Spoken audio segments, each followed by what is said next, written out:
Hey guys, and welcome to another episode of Let's Max Warframe. Today we're going to be taking a look at two weapons, one new and one not so new, the Marelok and the newly released Vaykor Marelok. Now I've done a review of the Marelok before, so I'm not going to go through all the awesome features of it again. I will however leave a link in the description below where you can have a look if you want to. Instead, I'd like to talk a little about the new syndicate version of the Marelok, the Vaykor. The Vaykor can be obtained from the Steel Meridian Syndicate after obtaining the rank of General and costs a whopping 100,000 reputation to purchase. So the question is, whether it's worth the cost. There are a number of differences between this and the standard sidearm that mean that one of the best secondary weapons in the game just got better. Firstly, the damage of the Vaykor is slightly different from the standard weapon, with no additional damage being done by it. However, there is a further change in the focus of the damage, with a slight reduction in the slash damage and an increase in the impact damage, making this even more useful against the Corpus than it was previously. Although that's not saying it was bad against the other factions though. The Vaykor also comes with an extra 4 rounds in the magazine and the same reload as the standard weapon, making it much better at sustained fire than the standard Marelok was. Not that it was bad at that in the first place. It also gets an extra 5% crit chance and an extra 5% more status chance, meaning the damage output of the Vaykor really does increase over the standard Marelok. It also comes with an extra D polarity on it. However, this is more of a disadvantage than a positive, since it really hinders modding the weapon instead of actually helping it. The largest difference between the two weapons is the fact that the Vaykor comes with a Justice effect built into the weapon. With the first generation of items from the Syndicate, the effect was built into a mod that you needed to put on the weapon. Now this could cause problems with some weapons since the primary effect might not actually be desirable. However, with these weapons, you just get the Syndicate effect, seriously boosting the potential of the weapon. Now the Syndicate effect triggers after getting 2000 XP during a mission, whether directly or passively. The effect from the Steel Meridian is that it radiates out a blast of 1000 blast damage, which staggers enemies that it doesn't kill. It also restores 25% of the frame's max HP and buffs your frame's max armor by 25% for 30 seconds. Now another epic feature about Justice, especially when combined with a secondary weapon, is that if you manage to proc Justice while you're downed, you actually self-revive with 25% of your max HP, making this one of the best secondary weapons in the game, if not the best. Okay, so let's have a look at how we're going to mod the Marelok and also the Vaykor Marelok, since both builds are going to be exactly the same, even down to the former. Now speaking of former, we have got 4 former on this weapon. We've added 3 Vs and a dash. Now on the Vaykor, you do get an extra D polarity.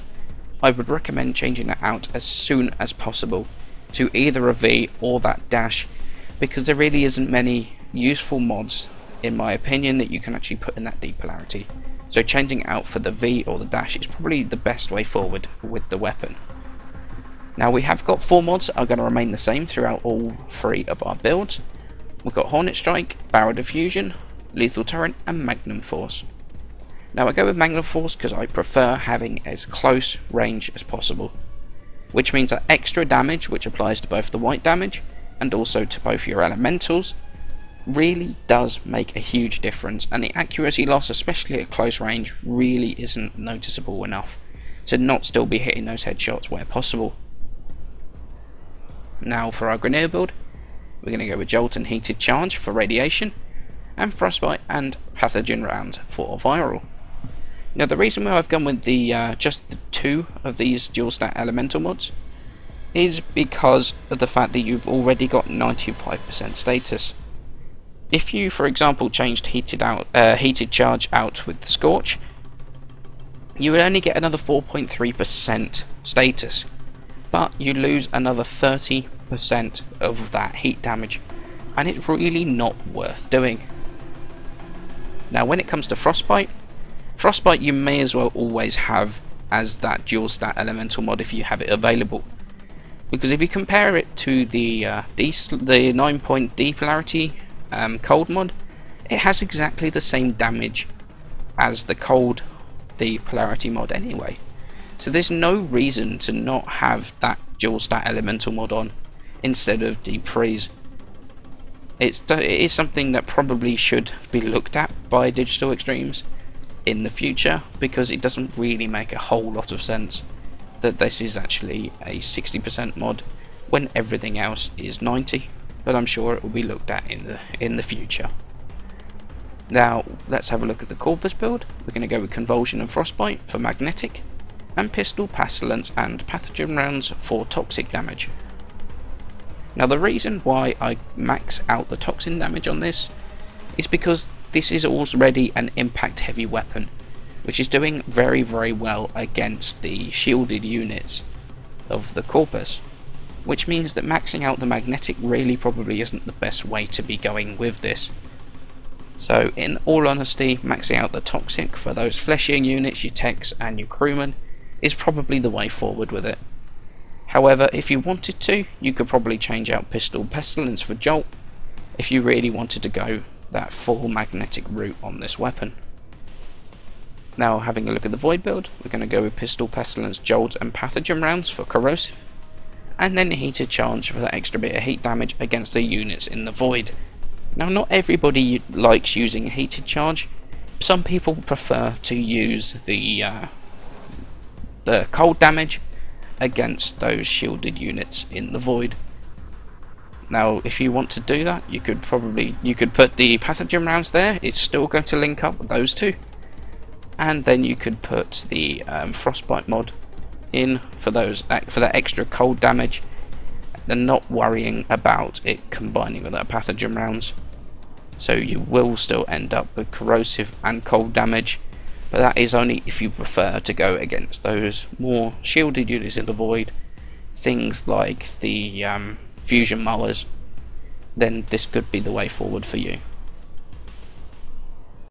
Okay, so now on to my recommendation as to whether these weapons are worth the effort and the time invested into getting them.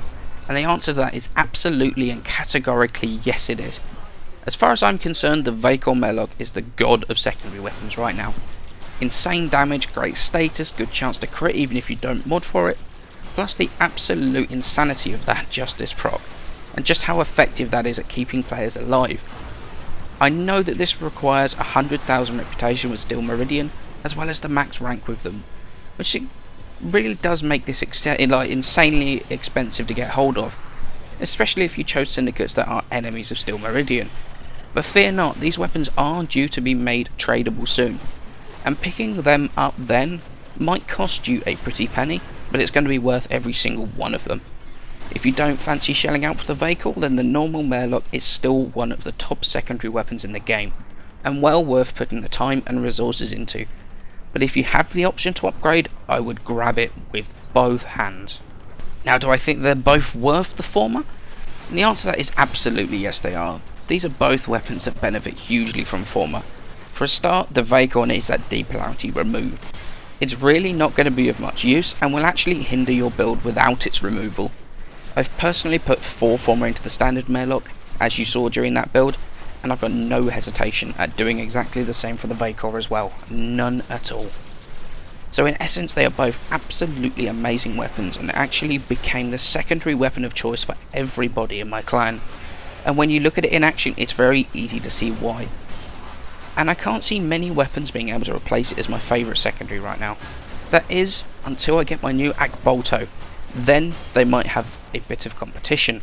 Just a bit of a heads up for you, keep an eye out this week, since I'm going to have build and review videos up coming out for the Redeemer, the Parasist, and also the subscriber requested weapons, the Akvasto and the Dara. As always, many thanks for watching. Please don't forget to leave a like and to subscribe, it helps me out a ton. And I shall see you in the next episode.